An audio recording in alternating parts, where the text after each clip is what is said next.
우리가 아무리 어렵고 힘든 처지와 형편 가운데 있더라도 잃어버려서는 안 되는 것이 바로 하나님을 향한 믿음입니다. 그리고 우리가 그 믿음을 잃어버리지 않았다는 증거가 있다면 그것은 바로 감사입니다. 우리가 어떤 처지와 형편에서도 하나님께 감사할 수 있다면 그 사람은 믿음을 잃어버리지 않은 사람이기 때문에 반드시 회복되고 일어설 수 있다는 것입니다.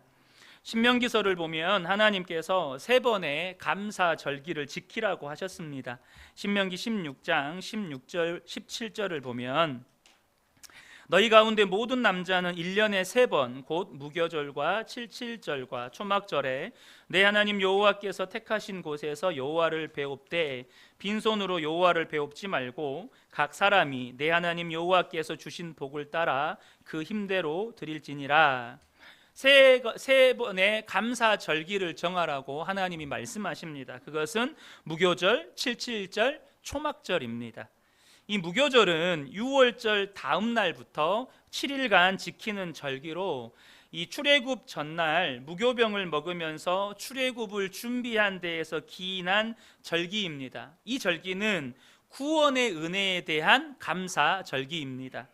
또 칠칠절은 밀 수확의 첫 열매를 하나님께 드리던 이 감사와 기쁨의 절기로 맥추절 혹은 오순절이라고도 부릅니다. 그리고 마지막으로 이 초막절은 출애굽 당시 40년 광야 생활 동안 지켜주신 하나님의 은혜를 기념하기 위해서 온 가족이 집이 아니라 장막을 쳐놓고 이 장막에서 거하면서 지켰던 절기인데요. 이 절기는 농사철이 끝나는 이 곡식을 저장하는 시점과 이렇게 맞물렸기 때문에 추수감사절의 성격도 함께 지니고 있었습니다. 그런데 중요한 사실은 이 감사절은 사람이 정한 것이 아니고 하나님이 정하셔서 지키라고 하신 거라는 겁니다. 사람이 우리가 이날 정해서 감사절기로 지키자, 이렇게 사람이 어떤 명절처럼 사람이 만들어낸 절기가 아니에요. 하나님께서 정하셔서 명령하신 절기라는 것입니다. 그래서 현대교회는 이 정신을 그대로 계승하여서 구원의 은혜를 이 고난주간과 부활주일로, 그리고 맥주감사주일과 추수감사주일로 지키는 것입니다. 그런데 오늘 우리가 지키는 이 맥주감사주일은 특별한 절기입니다. 왜냐하면 이 맥주감사절은 모든 감사절이 그렇지만 이 맥주감사절은 믿음으로 드리는 감사절기이기 때문이에요. 우리나라도 한때 이 보릿고개라는 말이 있었습니다. 보리의 첫 수확을 할 시기가 되면 항상 먹을 것이 부족해가지고 그 시기가 가장 힘든 시기였기 때문이죠. 그래서 이 보릿고개라는 말이 생긴 것입니다. 그러니까 여러분이 첫 수확의 시기는 항상 부족한 때입니다. 보통 그런 때는 하나님께 감사를 한다는 생각을 못하고 지나가기가 십상이죠. 그러나 하나님은 반드시 첫 열매 수확으로 하나님께 감사절기를 지키라고 하셨습니다. 그래서 이 감사절기는 없는 가운데 믿음으로 드리는 절기라는 뜻에서 특별한 절기이고, 우리가 또한 그러한 믿음의 절기로 오늘 이 맥주 감사절기로 지키고 있는 것이죠. 이 첫 열매는 상징적인 의미가 매우 강합니다. 하나님께 이 첫 열매 감사를 지키라는 것은 모든 열매가 이 첫 열매 속에 들어있다라는 의미가 있습니다. 그리고 앞서도 말씀드렸던 것처럼 믿음이 있어야 지킬 수 있는 절기입니다. 무엇보다 하나님께서 우리에게 맥주 감사절을 지키라고 하신 것은 우리에게 풍성한 추수 감사절을 주시고자 하시는 하나님의 뜻과 계획이 있습니다. 잠언 3장 9절과 10절을 보면 내 재물과 내 소산물의 처음 익은 열매로 여호와를 공경하라. 그리하면 내 창고가 가득히 차고 내 포도즙 틀에 새 포도즙이 넘치리라. 그러니까 내 재물과 소산물의 처음 익은 열매로 여호와를 공경하라는 말씀은 맥주절을 지키라는 말씀입니다. 그 첫 열매로 하나님께 감사했을 때 하나님은 풍성한 추수감사절을 맞이하게 해 주시겠다는 약속의 말씀인 것이죠. 하나님께 이 첫 열매를 드려야 한다는 믿음이 분명한 사람이어야 하나님께서 풍성한 추수감사절을 주실 수 있다는 것입니다.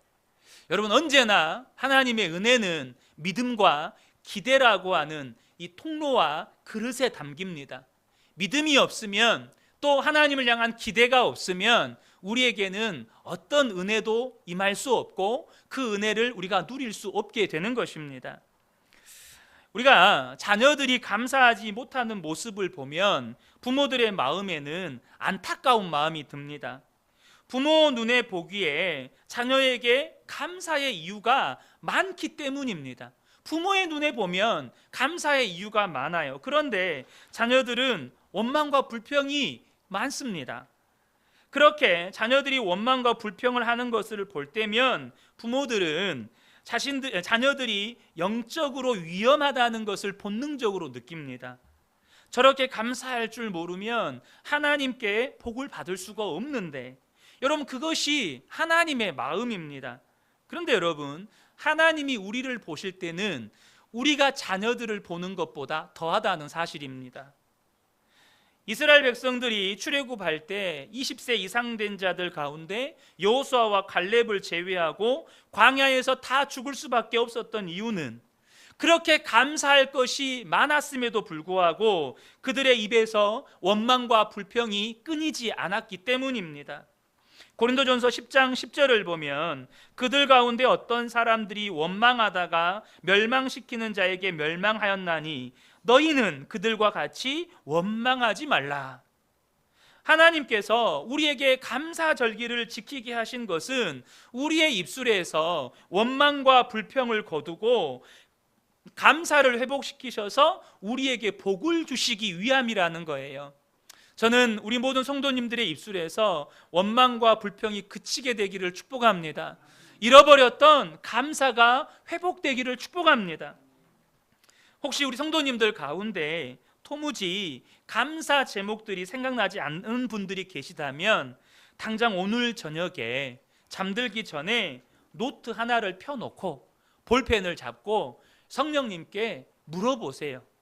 성령님, 도무지 내가 감사할 제목들이 생각이 안 납니다.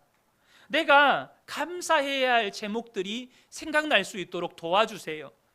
여러분, 그러면 반드시 성령님께서 여러분의 마음과 생각 가운데 감사 제목들이 떠오르게 도와주십니다. 고린도전서 2장 12절을 보면 우리가 세상의 영을 받지 아니하고 오직 하나님으로부터 온 영을 받았으니 이는 우리로 하여금 하나님께서 우리에게 은혜로 주신 것들을 알게 하려 하심이라. 여러분, 성령님이 우리 안에 임함으로 말미암아 우리가 경험하게 되어지는 은혜의 역사 가운데 하나는 하나님께서 내게 은혜로 주신 것들이 무엇인지를 깨닫게 해주신다는 거예요. 그래서 여러분, 감사 제목이 생각나지 않으면 여러분 성령님께 물으세요. 그리고 성령님께서 생각나게 해주시면 그것을 기록하시라는 겁니다. 여러분, 하나님께서 우리에게 은혜로 주시는 것들을 아는 것은 너무너무 중요합니다. 왜냐하면 하나님이 내게 은혜로 주신 것들을 알아야 어떠한 처지와 형편에서도 감사하는 자가 되고 그 감사는 우리의 인생을 완전히 뒤바꾸는 놀라운 역사를 일으킨다는 거예요. 근데 하나님이 내게 은혜로 주신 것들을 모르는데 어떻게 감사가 나오겠어요? 감사가 없는 백성에게 하나님께서 어떻게 복을 부어주실 수가 있겠어요? 여러분 안에 정말로 감사가 넘쳐나게 되시기를 축복합니다. 그것이 여러분의 인생을 완전히 바꾸는 놀라운 영적인 비밀입니다. 하나님은 우리 안에 잃어버렸던 감사를 회복하기를 원하십니다. 감사해야 할 것이 많음에도 불구하고 오히려 염려하고 원망하고 불평했던 것들을 완전히 바꾸시기를 원하세요. 왜요? 우리 인생을 바꾸시기를 원하시니까.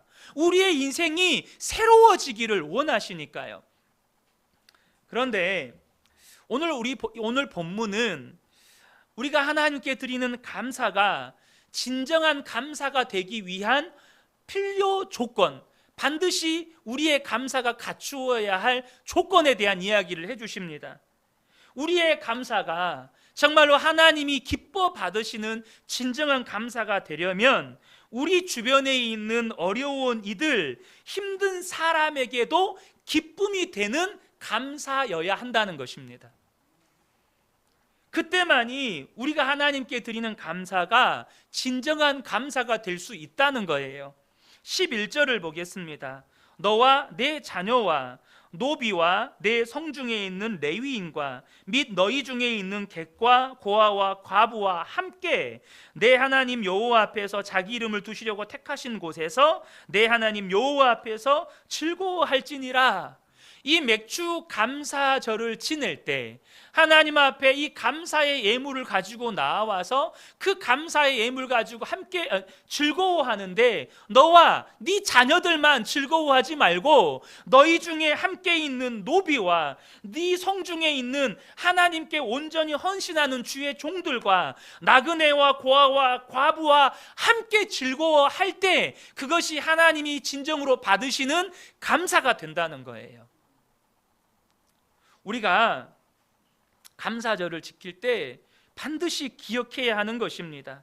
우리의 감사가 진짜 감사, 정말로 하나님이 역사하시는 감사가 되려면 하나님께만 감사하는 것이 아니고 우리 주위에 있는 외롭고 힘들고 어려운 사람들에게도 그 감사가 즐거움이 되어야 한다는 거예요.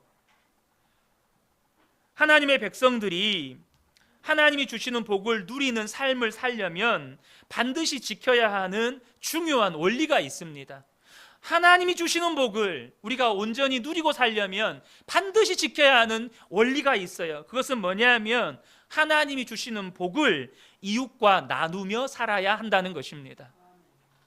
하나님이 아브라함을 부르실 때 약속을 주시고 부르셨습니다. 그 약속에는 믿음의 사람들이 세상을 살아가는 중요한 원리가 담겨 있습니다. 그것은 하나님이 주시는 복을 다른 이웃들과 함께 나누며 사는 것입니다.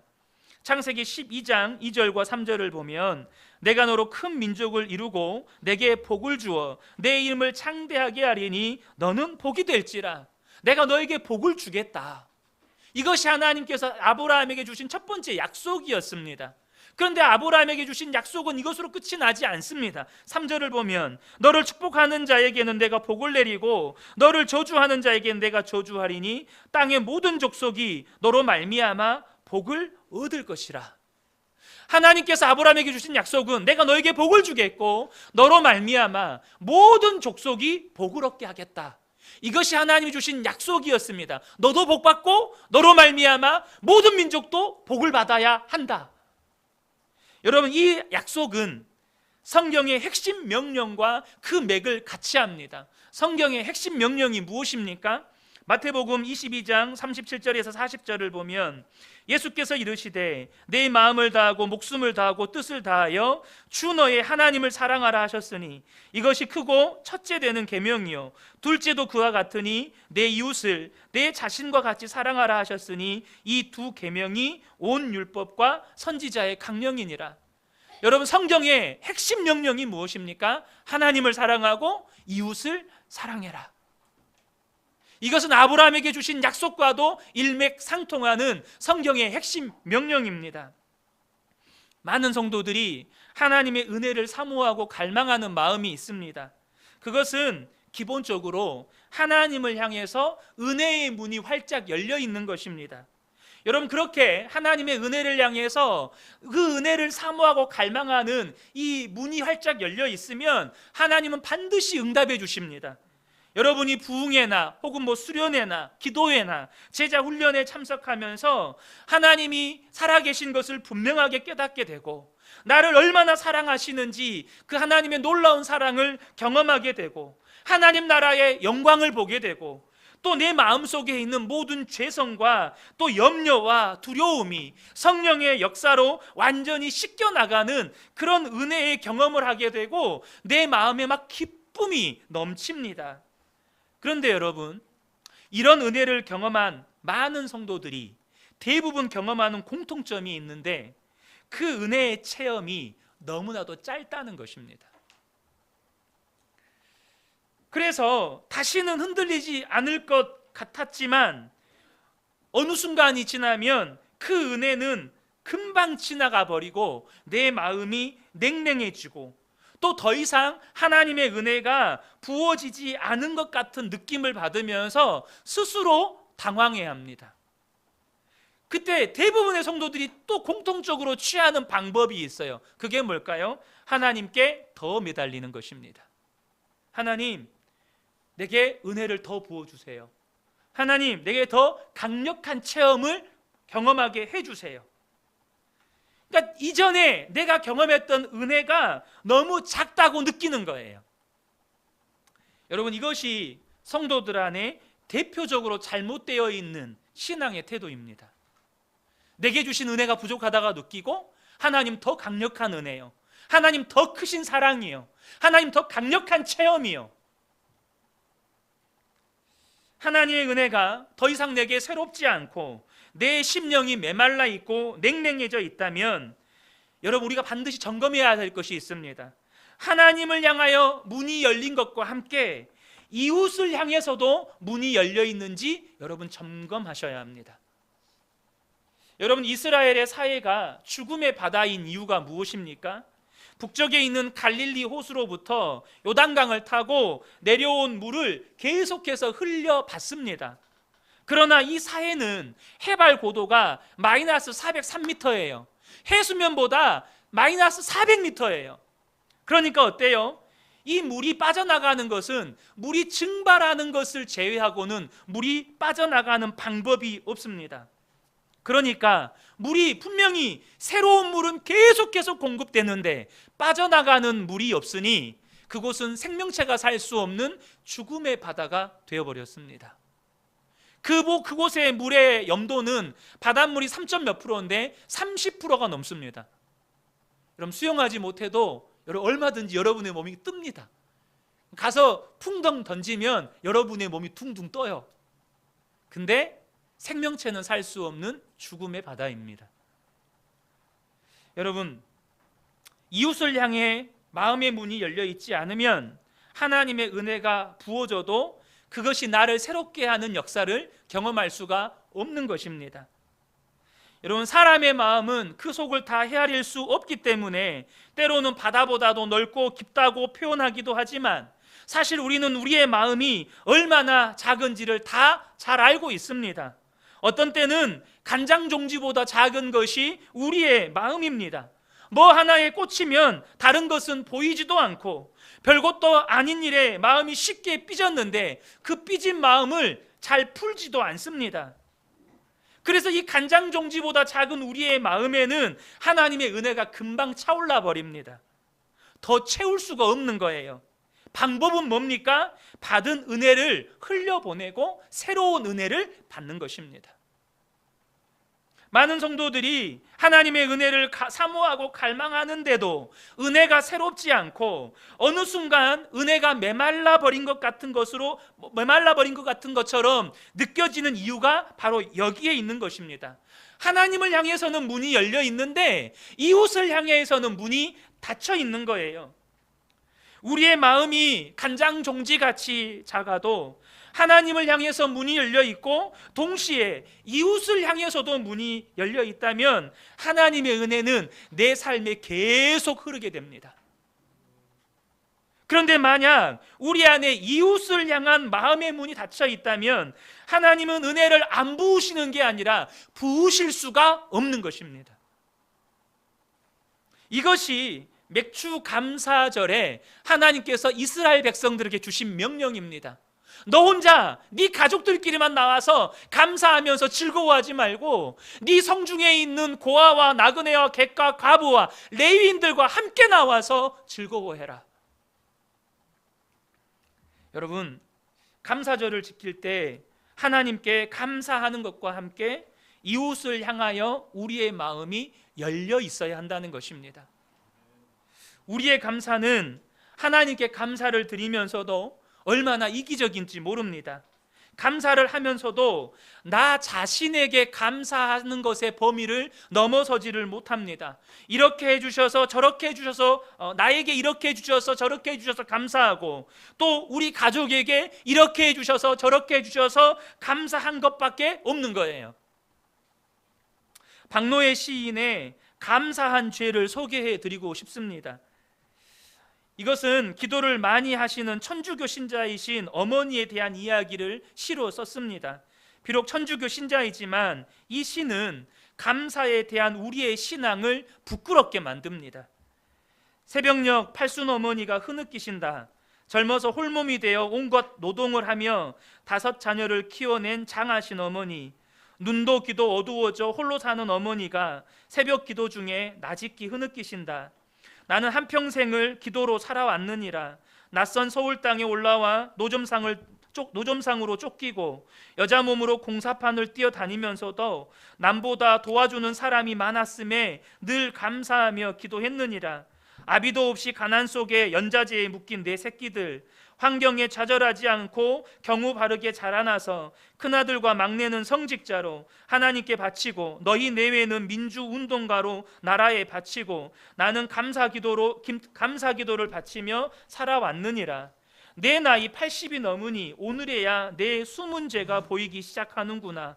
거리에서 리어카 노점상을 하다가 잡혀온 내 처지를 아는 단속반들이 나를 많이 봐주고, 공사판 십장들이 몸 약한 나를 많이 배려해주고, 파출부 일자리도 나는 끊이지 않았느니라. 나는 어리석게도 그것에 감사만 하면서 긴 세월을 다 보내고 말았구나. 다른 사람들이 단속반에 끌려가 벌금을 물고 일거리를 못 얻어 힘없이 돌아설 때도, 민주화 운동하던 다른 어머니 아들 딸들은 정권 교체가 돼서도 살아 돌아오지 못했어도 사형받고도 몸성이 살아서 돌아온 불쌍하고 장한 내 새끼 하면서 나는 바보처럼 감사 기도만 바치고 살았구나. 나는 감사한 죄를 짓고 살았구나. 새벽녘 팔순 어머니가 흐느끼신다. 여러분, 이 시가 이해가 되십니까? 우리는 무언가 하나님께 감사할 때 거의 대부분이 자기 중심입니다. 나에게 이렇게 해주셔서 저렇게 해주셔서 감사하고, 우리 가족들에게 이렇게 해주시고 저렇게 해주셔서 감사합니다. 무언가 감사 제목이 깨달아지면 하나님께 또 감사를 드려요. 그런데 그 감사와 그 감사 제목 속에 나와 함께 기뻐해 줄 사람이 몇이나 되느냐는 거예요. 나는 감사한데 다른 사람들은 별로 기쁨이 안 돼요. 오히려 부러움과 질투를 유발하는 것이 너무 많아요. 우리의 감사는 대부분 그런 것들입니다. 감사조차도 너무너무 이기적이에요. 그래서 우리가 그렇게 많은 감사주의를 지키면서도 성경에서 약속하신 그 감사의 역사를 우리는 경험하지 못하며 사는 겁니다. 여러분, 하나님의 계획은 우리가 감사를 회복하고 다시 일어서는 것입니다. 그러나 그것이 전부가 아니에요. 우리의 감사를 통해서 수많은 사람들이 하나님의 은혜를 경험하고 이 세상이 변화되는 역사가 일어나기를 원하신다는 것입니다. 우리 마음에 은혜가 사라지고 감동도 사라지고 무언가 새로운 은혜가 전혀 경험되지 않고 있다면, 하나님을 향하여서도 문이 열려 있어야 하지만 이웃을 향하여서도 문이 닫혀 있지는 않은지, 정말 이웃을 향해서 내 마음의 문이 열려 있는지 돌아보셔야 한다는 것입니다. 미운 사람, 꼴보기 싫은 사람, 상종하기 싫은 사람, 정말 지긋지긋하고 구질구질한 사람, 우리가 그 사람들에 대해서 마음이 닫혀 있다면 하나님께서 우리에게 새로운 은혜를 부어주실 거라는 기대를 할 수가 없는 거예요. 우리의 마음이 너무 작아서 하나님이 주신 은혜도 제대로 감당하지 못하는 수준입니다. 그러나 우리가 이웃에 대해서 문이 열리게 되면 폭포수와 같은 하나님의 은혜는 내게 임하고 다른 사람들에게 흘러가게 되는 것입니다. 그래서 예수님께서 하신 말씀이 있어요. 누가복음 6장 38절에 주라. 그리하면 너희에게 줄 것이니 곧 후히되어 누르고 흔들어 넘치도록 하여 너희에게 안겨주리라. 사랑하는 성도 여러분, 여러분 하나님의 은혜를 갈망하시죠? 하나님의 은혜를 사모하시죠? 아멘이십니까? 여기 아멘이 안 되세요? 하나님의 은혜에 대한 사모함이 없으신가요? 그럼 여기서 도대체 왜 예배를 드리십니까? 그런데 여러분 그거 아시나요? 여러분이 하나님의 은혜를 사모하는 만큼 이웃을 향하여 문이 열려 있어야 합니다. 하나님, 나에게 은혜를 부어주세요. 근데 그렇게 사모하는 만큼 그 은혜가 흘러가기를 갈망하셔야 한다는 겁니다. 하나님, 하나님이 주신 은혜가 내게 남김없이 내게 남아있지 않고 다 흘러가게 해주세요.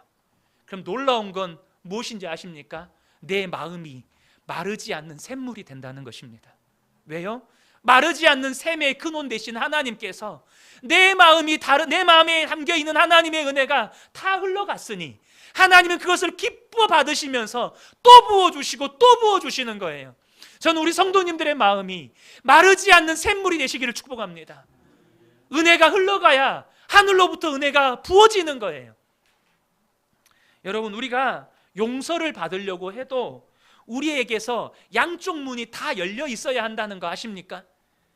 마태복음 6장 12절에 우리가 우리에게 죄 지은 자를 사하여 준 것 같이 우리 죄를 사하여 주시옵고, 하나님의 용서가 우리에게 임하려면, 우리가 하나님의 용서를 경험하면서 살기 원하려면 우리가 나에게 죄 지은 자도 용서하면서 살아야 용서의 은혜가 내게 임하는 거예요.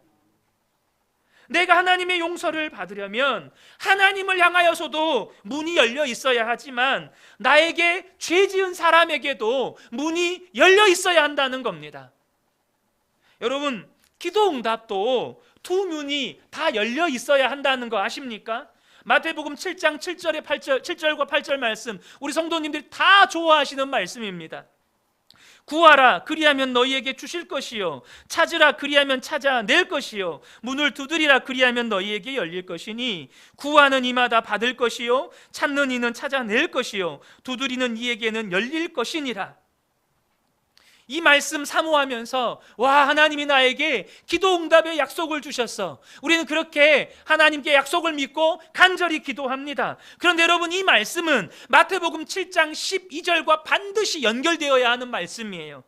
마태복음 7장 12절에 보면 그러므로 무엇이든지 남에게 대접받고자 하는 대로 너희도 남을 대접하라, 이것이 율법이요 선지자니라. 여러분, 우리가 하나님께 기도 응답을 받고 싶다면 나에게 무언가를 요청하는 사람에게 나도 똑같이 응답할 수 있어야 한다는 것입니다.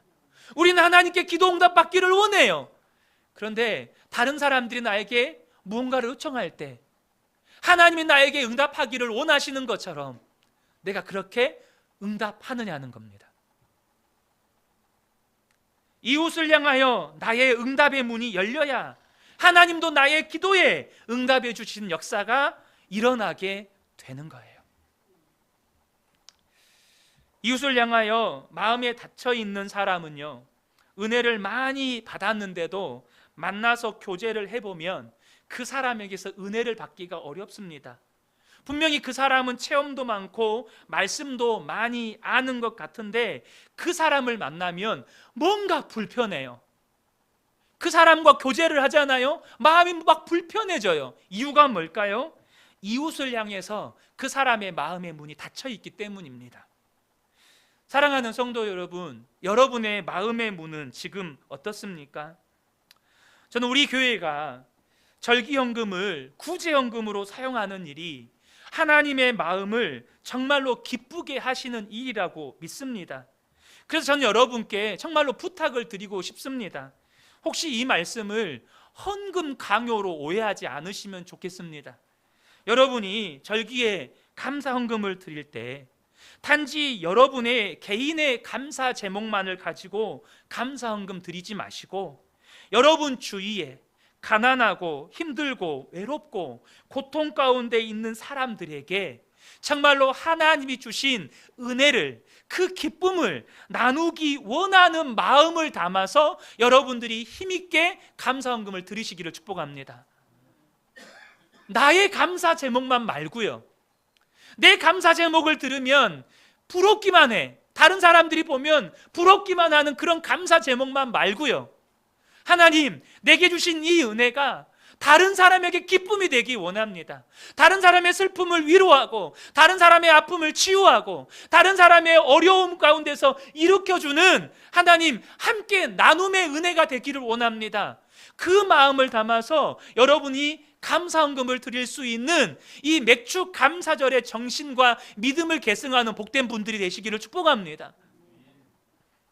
그래서 여러분, 우리가 10절과 11절 말씀을 다시 한번 우리가 함께 한 목소리로 읽어보았으면 좋겠습니다. 우리 함께 읽겠습니다. 시작. 내 하나님 여호와 앞에서 77절을 지키되 내 하나님 여호와께서 내게 복을 주신 대로 내 힘을 헤아려 자원하는 예물을 드리고 너와 내 자녀와 노비와 내 성중에 있는 레위인과 및 너희 중에 있는 객과 고아와 과부와 함께 내 하나님 여호와께서 자기의 이름을 두시려고 택하신 곳에서 내 하나님 여호와 앞에서 즐거워할지니라. 아멘.